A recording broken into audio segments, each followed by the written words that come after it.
உப்பு வந்து நாங்கள் 1 ஸ்பூன் வந்து உப்பு ஆட் பண்ணுறோம். உங்களுக்கு தேவைக்கேற்ப உப்பு ஆட் பண்ணிங்க. அடுத்தது மிளகாய்த்தூளும் இப்போ போட்டுருங்க.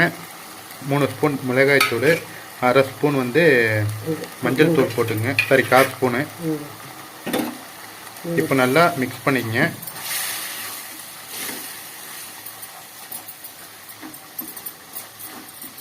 இப்போ நல்லா மிக்ஸ் பண்ணதுக்கப்புறம் புளி கரைச்சி வச்சுருக்க இந்த தண்ணீரை வந்து இதில் ஆட் பண்ணிடலாம். புளி கரைச்சலை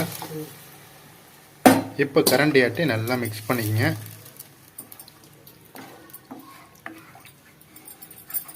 இப்போ வந்து நம்ம வந்து இந்த புளிக்கரைசல் ஊற்றுனதுக்கப்புறம் இந்த காய் எல்லாம் நல்லா வேகணும். அதனால் ஒரு 10 நிமிஷம் வேகட்டும். மேலே ஒரு தட்டு போட்டுருங்க.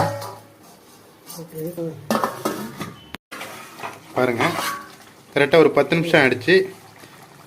குழம்பு எப்படி கொதிக்குது பாருங்கள்.